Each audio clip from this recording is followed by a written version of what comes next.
The world of manifestation is currently flooded with teachers, coaches, and gurus who promise quick fixes and secret rituals to change your life. They speak of vibration, high frequencies, and cosmic alignment, as if these were external forces you must negotiate with. However, most of these teachings miss the central burning sun around which all reality orbits, the mystery of the I Am. This is not just another name for God in a distant heaven. It is the fundamental vibration of your own existence. It is the only reality that remains when all titles, roles, and possessions are stripped away. The forbidden secret is hidden not because someone is actively keeping it from you, but because it is so simple that the logical mind rejects it in favor of complexity. The mind loves the struggle of the technique because it validates the ego's sense of separation. Most teachers get it wrong because they treat the law as a way to get something from the outside, rather than a way to be something from the inside. They teach you how to be a better beggar, while Neville Goddard and the ancient mystics were trying to show you that you are the king in the middle of a dream of poverty. In this exhaustive 20-pillar guide, we will strip away the layers of modern spiritual confusion. We will deconstruct the middleman of techniques and return you to the seat of your own sovereignty. We are moving beyond the law of attraction and into the law of being. If you have felt that something was missing in your spiritual practice, it is likely because you have been looking for the source in the reflection. Today, we turn the gaze back to the source. Let us uncover the forbidden nature of your own awareness. The most common mistake made by spiritual seekers is treating I am as a mantra, to be repeated rather than a state, to be inhabited. When you say the words without the conviction of the state, you are merely making noise in the void. Most teachers encourage the repetition of affirmations, as if the words themselves possessed a magical quality. But the words are nothing.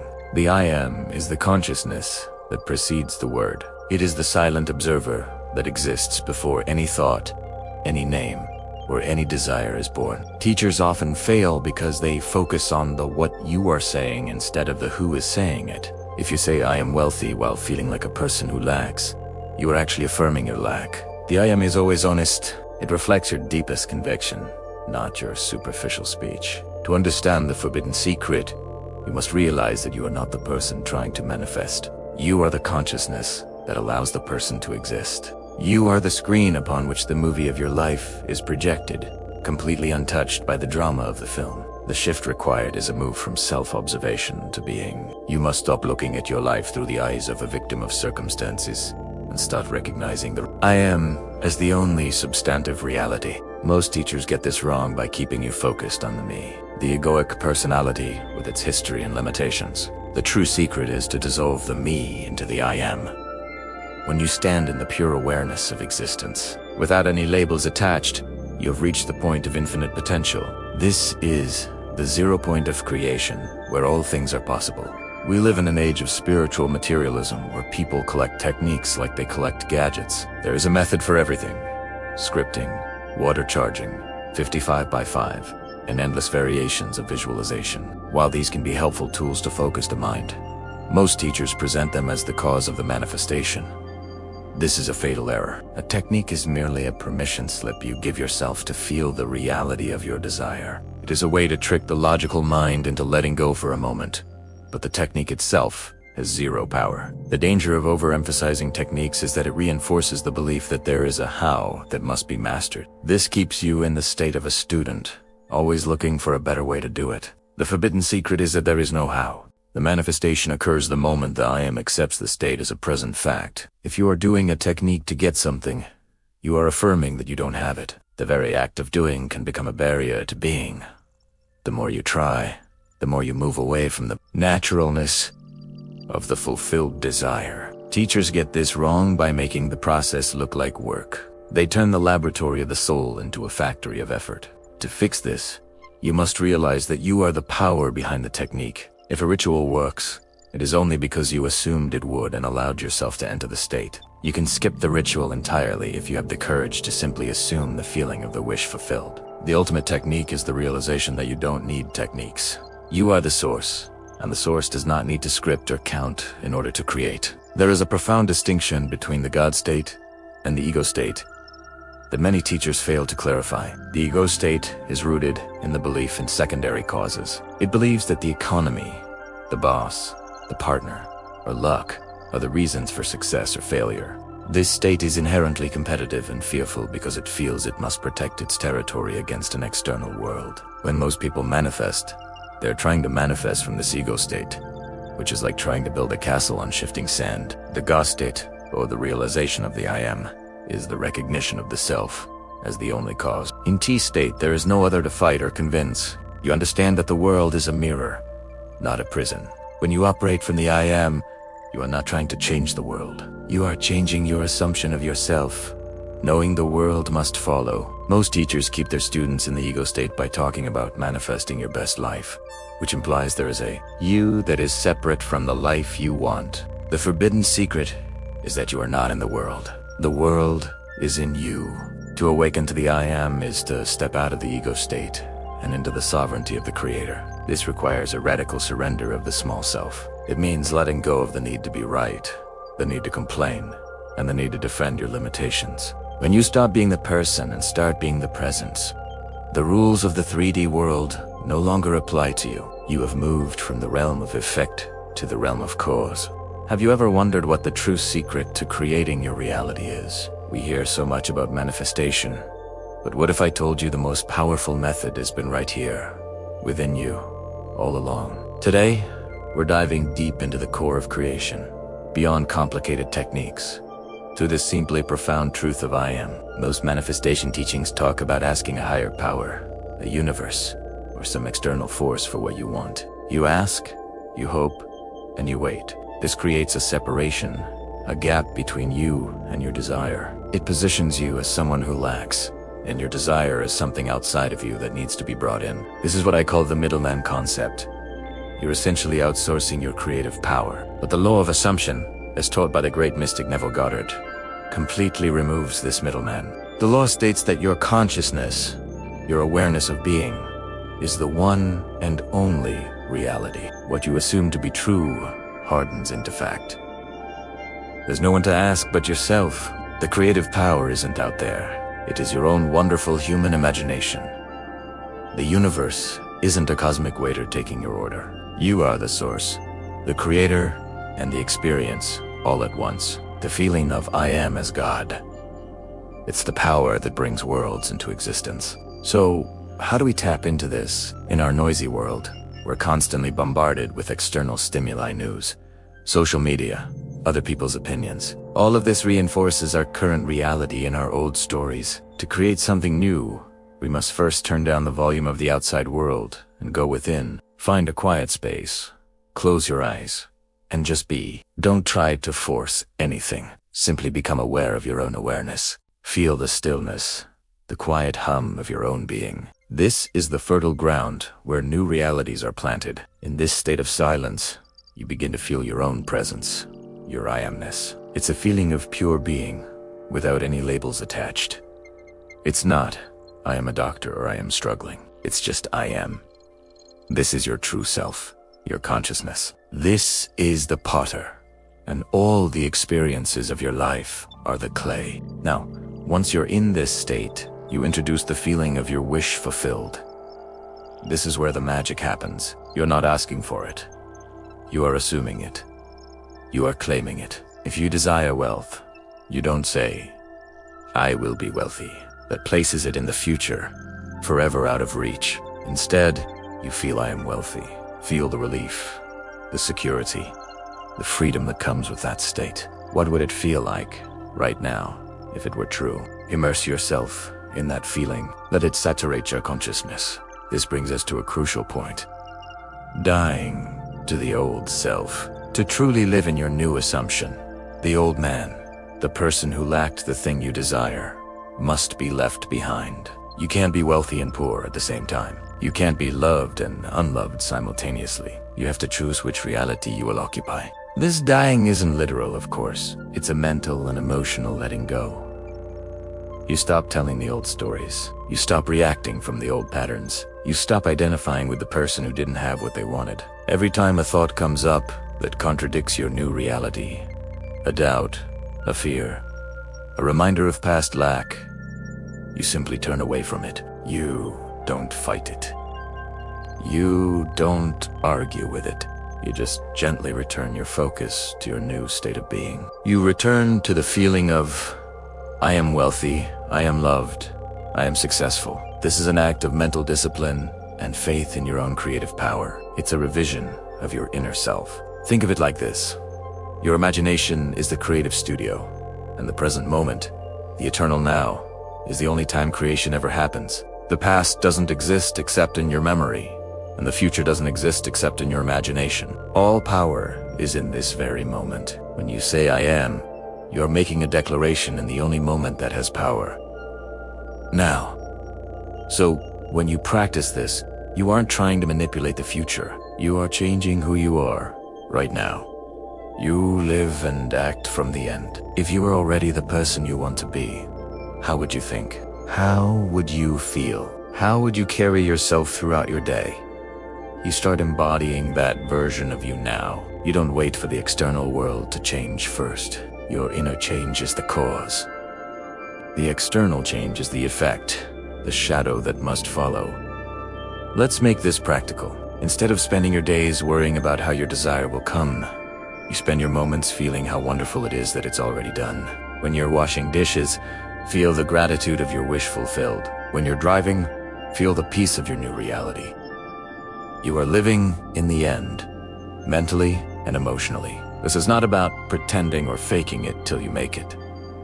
It is about a genuine shift in consciousness, a true acceptance of your new state of being. This process removes all anxiety. Why would you worry about the how and the when if you are already living in the state of its fulfillment? The need to control the outside world dissolves when you realize the only thing you ever need to control is your own inner state, your own assumptions.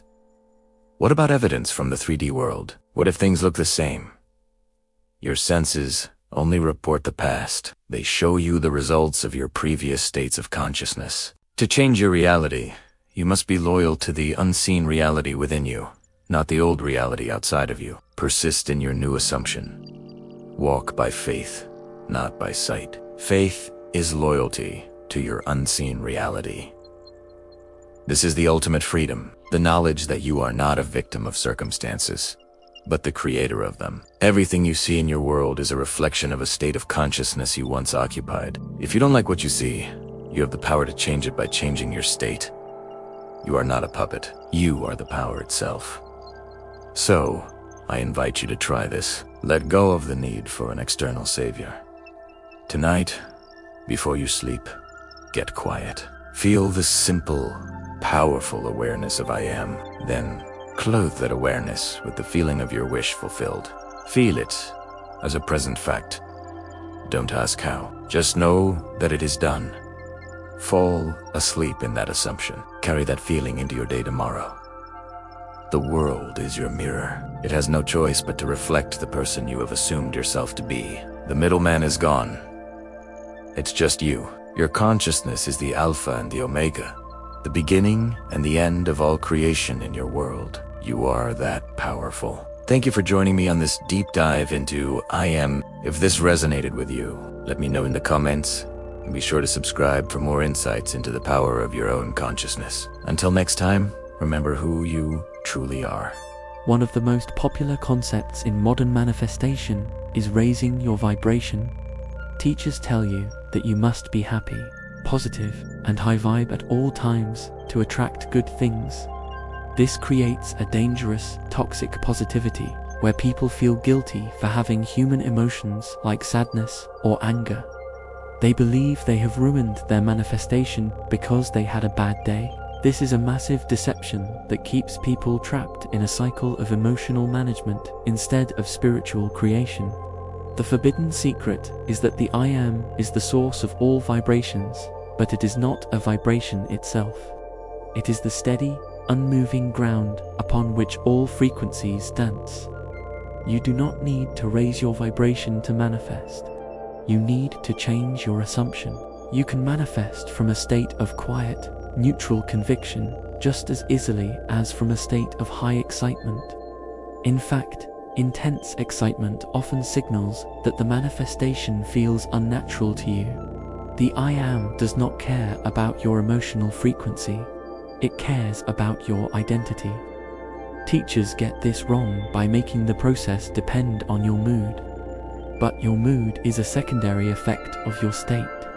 If you assume you are a success, you will naturally feel good.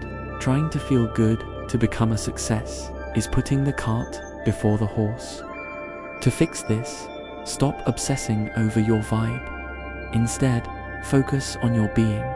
When you are anchored in the I am, you can experience the full range of human emotion without losing your creative alignment. You are the ocean, and the waves of emotion do not change the depth of your source. Most teachers treat desire as a sign of lack. They say you must let go of your desire to get what you want. This creates a confusing conflict for the student who deeply wants something but is trying to pretend they don't. The forbidden secret is that your desire is not a lack. It is a gift from God. It is the IMS way of telling you what is already yours in the world of the spirit. A desire is a preview of a coming attraction. It is the consciousness of the thing itself seeking expression through you. The deception taught by many is that desire and fulfillment are two separate states. But in the I am, they are non-dual. The moment you feel the desire, the fulfillment is already present in potential. You do not have to let go of the desire. You have to let go of the feeling of not having it. You move from the desire for the thing to the possession of the thing in your imagination. When you bridge this gap, the desire naturally dissipates because you can't want what you already have. Teachers miss this by making desire look like a problem to be solved. They teach you to suppress your wants, to be spiritual. But the I am is an expanding force that loves to express itself in infinite ways. To fix this, embrace your desires as sacred signals. Treat them as a map to your next state of consciousness. Instead of fighting the desire, go to the end of it. Experience the fulfillment so completely in your mind that the want is replaced by a deep sense of peace. You haven't let go of the thing. You have finally accepted it. The name of God, as revealed to Moses, is I am that I am. This is not just a title. It is a formula for creation. The I am is the unconditioned awareness, and the that is whatever you choose to attach to it. Most teachers fail to show the absolute power of the words that follow the I am. Every time you say I am tired, I am poor, or I am unlucky, you are taking the holy name of your own divinity and using it to bless your limitations. You are literally naming your reality into existence. The forbidden secret is that your labels are your destiny. The I am is like a blank check, and your labels are the amount you write on it. Most people spend their lives writing 0 on their checks, and then wondering why their lives are empty. Teachers get this wrong by not emphasizing the sacredness of our self-talk. They treat it as just psychology, but it is actually the highest form of prayer. You are constantly praying, not through formal rituals, but through the labels you attach to your being. To fix this, you must become a strict guardian of the gate of your I am. Never allow a statement to follow your I am that you do not want to see objectified in your world. If you cannot say I am wealthy with conviction yet, then do not say I am poor. Remain in the unconditioned I am until you can find a label that empowers you. By mastering the power of the name, you realize that you have the authority to rename your world. You move from being a victim of your labels to being the namer of your destiny.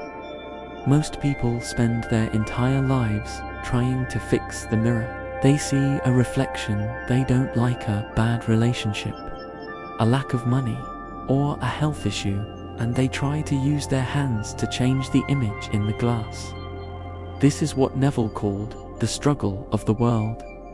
It is exhausting and ultimately futile because the act reflection cannot change until the object in front of the mirror changes.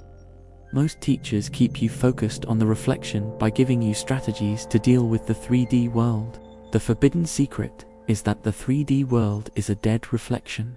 it has no power of its own. It is the end of a creative cycle, not the beginning. To break the mirror is to stop giving the external world the power to dictate your internal state. You must be willing to look at a bad reflection and say, "This is not me. This is just a memory of my past thoughts." Teachers get this wrong by making the 3D world look too solid and intimidating, but it is actually as fluid as water. When you stop trying to change the world and start changing your internal assumption, the mirror must break and reform to match your new state. This is the instant fix that many seek but few find. It requires you to be so faithful to your internal vision that you are unmoved by the chaos of the reflection.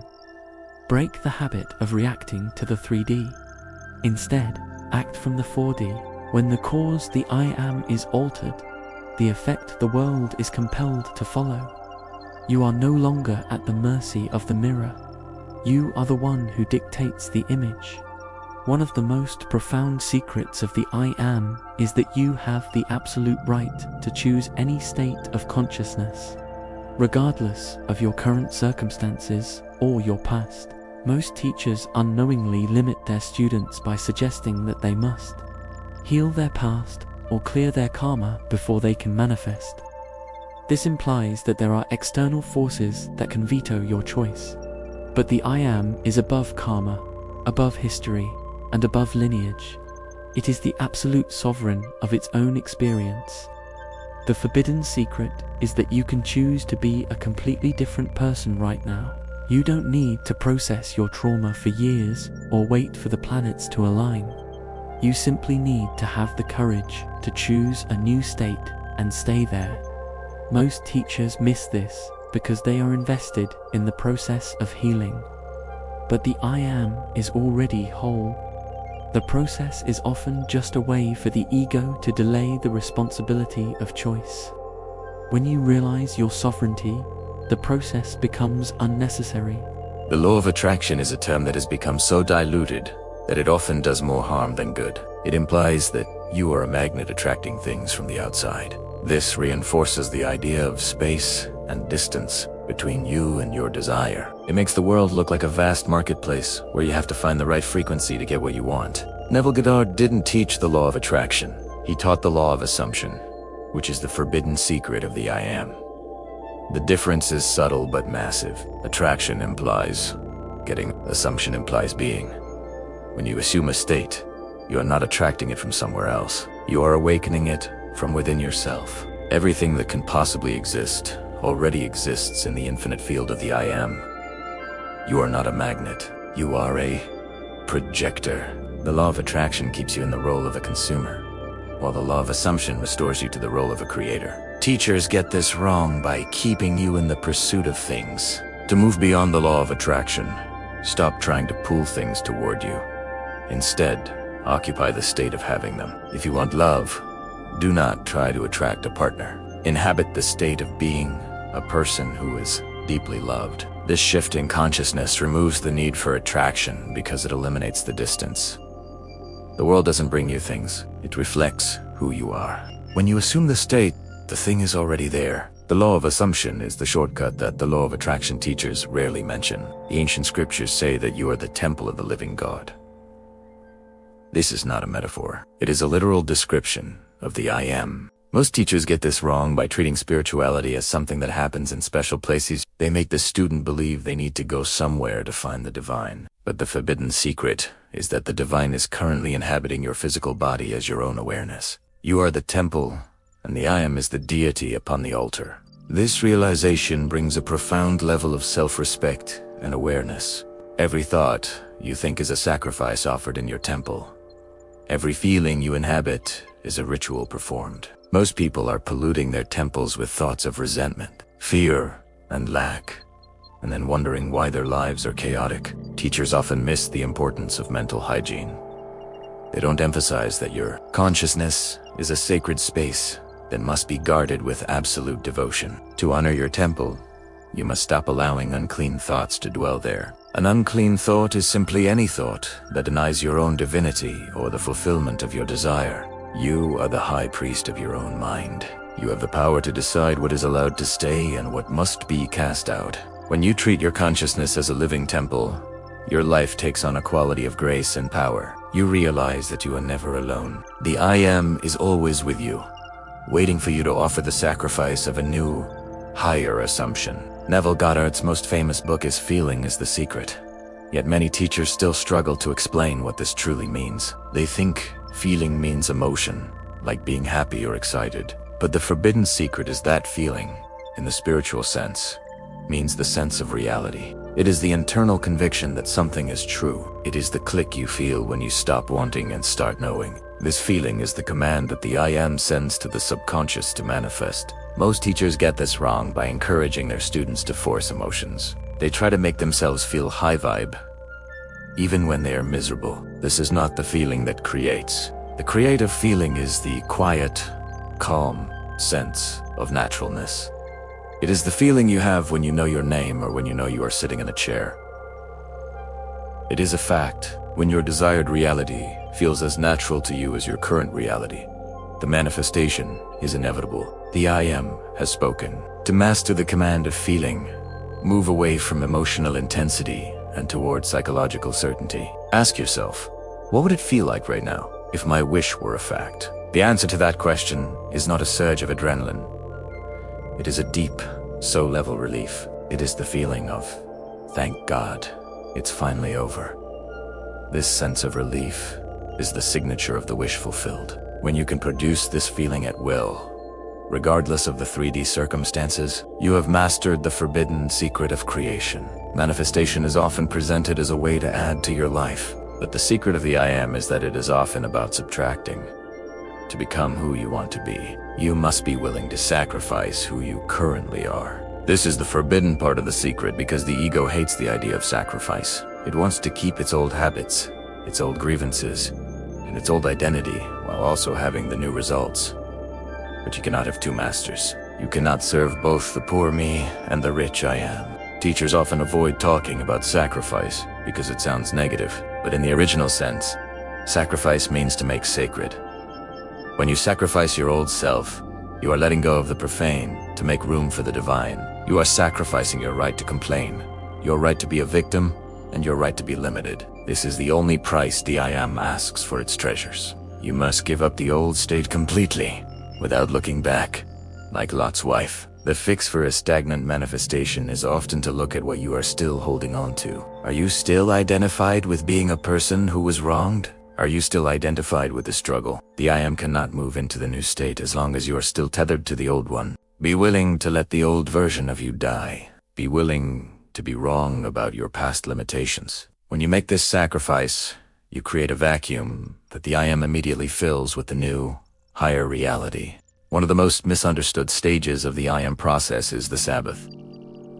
In the scriptures, God worked for 6 days and rested on the seventh. Many teachers treat this as a literal day of rest. But the forbidden secret is that the Sabbath is a psychological state of saturated conviction. It is the point in your manifestation where you can no longer do any more work because you are so convinced that the thing is done. You feel a total absence of desire and a complete sense of peace. The danger that most teachers ignore is overworking the manifestation. They tell you to keep affirming and keep visualizing until it appears. But if you keep trying to manifest something you already feel you have, you are introducing doubt. It's like continuing to plant seeds in the same spot after one has already taken root. You only disturb the soil. The Sabbath is the let go and let God state. It is the moment you stop the techniques and start the waiting, not with anxiety, but with the quiet confidence of a harvest. To enter the Sabbath, you must trust the I Am. You have made the impression. Now you must let the bridge of incidents unfold. In T-state, you may even forget about your manifestation for a while. This is a great sign. It means the desire has moved from the conscious mind into the subconscious. The work is finished. Your only job in the Sabbath is to remain unmoved by the 3D world. If a doubt arises, you simply remember the feeling of the finished act. You are resting in the realization that your word cannot return to your void. Why is this secret considered forbidden? It is not because it is evil, but because it is dangerous to the structures of power in our world. A person who knows the power of the I Am cannot be easily manipulated. They cannot be controlled by fear, by the media, or by societal expectations. They are sovereign beings who know that their reality is their own creation. Governments, religions, and systems of control thrive on the idea that power is out there. The I Am secret puts all the power in here. Most teachers shy away from the absolute implications of this. They try to mix the I Am teachings with traditional morality or social rules to make them more acceptable. But the forbidden secret is that the I Am is beyond good and evil, as defined by man. It is a neutral power that simply objectifies whatever you assume. This is a terrifying responsibility. It means there is no one else to blame for your life. You are the judge, the jury, and the executioner of your own destiny. When you embrace the forbidden secret, you stop being a good student and start being a sovereign master. You realize that the only sin is the miss of the mark to failure, to realize your own divinity. You no longer seek approval from society or spiritual authorities. You listen to the voice of the I Am within. This radical self-reliance is the most forbidden thing in the world, yet it is the only path to true freedom. You have stepped out of the herd and into the light of your own godhood. The final step in the journey of the I Am is the absolute return to self. After all the manifesting, all the techniques, and all the realizations, you come to the simple truth that you are the beginning and the end. The forbidden secret is that the entire journey was a play of consciousness. You were never trying to get anywhere. You were trying to realize where you already are. The search for the secret ends when you realize that you are the secret. Most teachers get it wrong by making the journey look like a ladder you have to climb.